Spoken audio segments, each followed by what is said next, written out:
All right, so here's the deal. If you were to tell me before this game, you come up to me Saturday afternoon, you come up to me Friday night, you come up to me right before kickoff, and you say, hey, Matt, Oklahoma's going to post 550 total yards of offense. They're going to average 7.5 yards per play, and they're going to score for 34 points.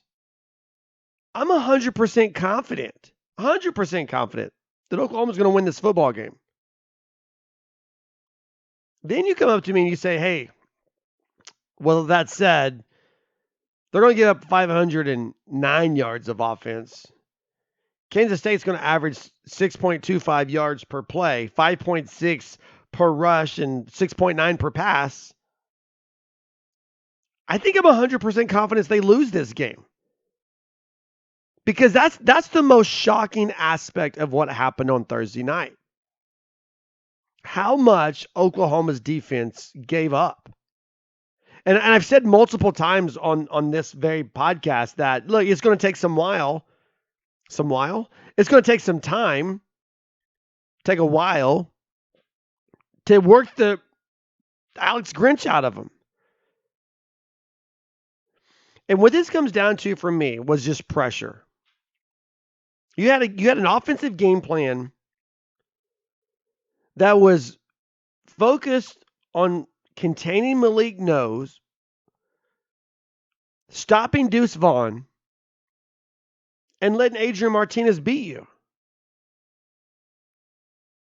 I mean, Malik Knowles had a decent game, but nothing spectacular. The long kickoff return was a backbreaker. Deuce Vaughn, he had a decent game, nothing spectacular. But man, Adrian Martinez,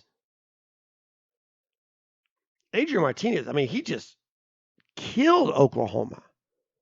Killed them. And so you have to give kudos to Adrian Martinez. 234 yards passing, 1 touchdown, 148 yards rushing, 4 touchdowns. And I mean, look, Deuce Vaughn got 116 yards, but a lot of that was due to the success that Adrian Martinez was already having. So again, you got a game plan that's predicated on not letting Malik Knowles burn you, not letting Deuce Vaughn do what. By the way, I do think the 116 yards is I'm pretty confident. Pretty confident. That's his best game ever against Oklahoma. And how crazy is that? Deuce Vaughn had his best game ever against Oklahoma, but he's not the reason the Sooners lost. Malik Knowles averaged 13 yards per reception, scored a touchdown, but he's not the reason the Sooners lost. Adrian Martinez averaging 7 yards per carry, 6.9 yards per pass attempt, a combined 5 touchdowns. That's the reason Oklahoma lost. So in the first segment, when I said the game plan was flawed, well, there it is. Because you dared a guy to beat you, and he absolutely did. And the blame game goes on. But remember, it's a group effort. So here it is. Here's my official take, okay, on this group effort. Offense, defense, special teams. I've got 6 plays. Here's 6 reasons why Oklahoma lost this game. 6 plays on the field. If those are one of those podcasts that had video, I could break it down for you. We might do that on our YouTube channel. By the way, we have a Heartland Sports YouTube channel. I think we'll put this there. Just go to YouTube and type in Heartland Sports. We're everywhere. Okay, sorry. All right, here we go. These are in chronological order, right? So they're not really in a breakdown of like the most crucial or whatever. These are just as the game moved on. Here's 6 plays. Play number 1. Opening drive for Kansas State. The Wildcats are at the Oklahoma 39-yard line, facing a 3rd down and 12. Now, from that distance right there, you're looking at a 56-yard field goal. That's worst case scenario for Kansas State. 0-0 score. First time they've had the ball. 56-yard field goal. Probably you end up punting. Probably. Because you're on the road, you don't want to give momentum. You don't want to put OU in good field position if you miss. So 3rd and 12, what happens? Adrian Martinez runs for 12 yards and gets a first down. And as we all know, that drive went on to score a touchdown. Wildcats are up 7-0. Now Oklahoma gets some momentum finally going. They're down 14-0. They come back, they score 14-7. They've got the ball. So they score a touchdown, they make it 14-7. They force Kansas State to punt. Now you got the opportunity to drive the field, and that's exactly what they're doing. They're close to midfield. They're at the 45-yard line, their own 45-yard line, facing a 3rd down and 6. And this is the infamous play in which Dylan Gabriel overthrows Drake Stoops. Now, I've got some personal thoughts on this, okay? Drake Stoops was open. If this play works, it's a 14-14 game. And who knows? Who knows from there? But, man, the fan in me, the coach in me, the player in me, go for the first down. I'm just not a fan on any level. Pop Warner, high school, college, NFL. I'm not a fan of throwing the ball 50 yards down the field on 3rd and down. If it's 3rd and 49, yeah, throw it 50 yards downfield. But alas, no one asked me. So that's the second play that killed Oklahoma. Because guess what Kansas State does? They get the ball back. But Oklahoma has the opportunity, and they do. They tie it up. They finally they fight their way back in the second quarter. They tie the game 14-14. And you can feel the electricity. You can feel the atmosphere. Everything's favoring Oklahoma. But what happens? Malik Knowles runs that kickoff back 58 yards to the Oklahoma 42-yard line. Not too much longer after that, the Sooners, they're behind again. And that was kind of the ebb and flow of this game. I mean, I don't know why we do this, but we equate like football games to heavyweight boxing matches, and this game fits the mold. Kansas State's the underdog. Oklahoma, they're the favorite. Kansas State comes out, throws 2 haymakers, just 2 haymakers. Rocks Oklahoma. Oklahoma fights its way back, but just never could take the lead. So if you're judging or scoring rounds of boxing, Kansas State wins round number 1. They win round number 2. Oklahoma wins round 3 and 4. Kansas State comes back and wins round 5. Oklahoma never could get ahead. Never could. But they tie the game at 14 early enough that they can really kind of change the flow of this. And special teams let them down. Special teams gives up a 58-yard kickoff return, puts Kansas State back to business with the momentum at the Oklahoma 42-yard line. Now Oklahoma's down 21-14. And bam, bam, back-to-back plays. The Sooners move from their own 32-yard line to the Kansas State 23. Then they get down to the 15-yard line, and they're facing 4th and 1 from the 15-yard line. 4th and 1 from the 15. They're going for it. Nope, false start. So you got to settle for a field goal. Again, I mean, it's just that they just couldn't ever get ahead. In this situation, they couldn't even tie it. So instead of being tied at 21, you're down 21-17. Play number 5, Kansas State ultimately builds the lead to 27-20. And the Sooners have a chance to get momentum back. The Wildcats are at the OU 15-yard line. Worst case scenario here. Worst case scenario, you hold them to a field goal attempt. And you're down 10. 3rd and 5 from the Oklahoma 15-yard line. What does Adrian Martinez do? He runs it in from a 15 yards out. A 15-yard touchdown, Adrian Martinez. Worst case scenario, or best case scenario, I guess I was saying. Best case scenario, you're down 30-20. Now, worst case scenario happens, you're down 34-20. You're down 2 touchdowns.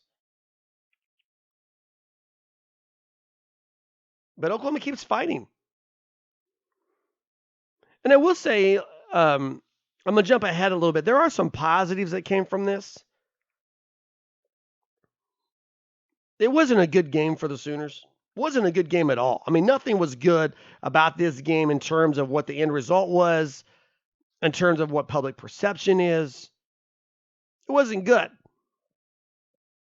But this team never quit. They didn't quit. I think last year's team would have quit. I mean, I think this is a blowout loss if this is last year's team, with last year's coaching staff, with last year's mentality. So I mean, if you're looking for a glass half full type situation, if you're looking for something positive to take from this, there it is, right there, right in front of you. They didn't quit. So there's 5 plays, and the 6th probably, undoubtedly, the worst of them all. I said they're not ranked from, in terms of impact. It just so happens the worst thing was the last thing that happened. You're down 7. Plenty of time left on the clock. Nebraska. Adrian Martinez, Nebraska, right? Kansas State looking at a 3rd and 16 from their own 41-yard line. I'm confident. I'm in the stands. I am confident. The crowd around me is confident. Oklahoma gets a stop here. They're going to tie this football game. I'm confident in that. Adrian Martinez goes for 55 yards. That was it. I mean, that was the straw that broke the camel's back. That right there, that's a synopsis of how this game was. It was within your grasp. It was within reach. Everyone believed you could do it. 3rd and 16, their own 41-yard line. You're getting this ball back, and you're going to score. You're going to tie the game. All you have to do is get Adrian Martinez off the field. And you couldn't do it. 55 yards later, they're setting up 1st and goal. So, I mean, it's a team effort. You see it. There it is. It is a group effort right there, mapped out in front of you. 6 plays. Offense, defense, special teams, coaching. And, I mean, people talked about after the game, well, why didn't they have a spy? They did. In fact, somebody said, I heard Brent Venables say post-game that on that 3rd and 16 play, there was a spy, and he didn't get there. And then I heard somebody else say, and I wish I could remember who it was. I think it may have been Teddy Lehman even say that there was 2 spies. 2 spies on Adrian Martinez. And they didn't get there. And so here you have Adrian Martinez. I mean, having the game of his life. Just, I mean, 5 touchdowns. Almost 400 yards of offense on his own, by himself. And it's really kind of a comical type thing if you think about it, because Nebraska fans are going, what the heck? Where was this kid for 3 years in Lincoln? And then on the same thing, Oklahoma fans are going, what the heck? We've never seen this from Adrian Martinez. I mean, again, I hate to say it, but you have to. You have to give him his credit. You have to give him his due. They dared him to beat them, and it's exactly what he did. So kudos to you, Adrian Martinez. Kudos to you, the Kansas State Wildcats. You beat Oklahoma. You did what you had to do, and Oklahoma couldn't. 509 total yards of offense the Oklahoma defense gave up. 6.25 yards per play the Oklahoma defense gave up. And yet people aren't sold that this was a group effort. People want to call out one guy. People want to call out one situation. People want to call out one scenario. It's not that way. It can't be that way. If you scored 34 points and you rack up 550 yards of offense, that should be enough to win. But if you miss opportunities in the process of that, if you miss opportunities, you might not win. I don't think Oklahoma's offense did enough.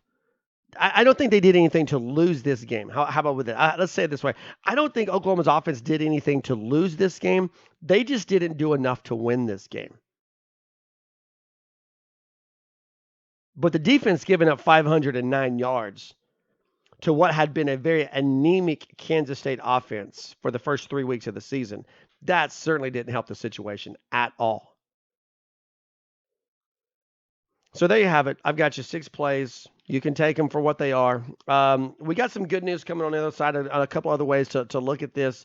We got your true or false questions, and we got the Big 12 rundown.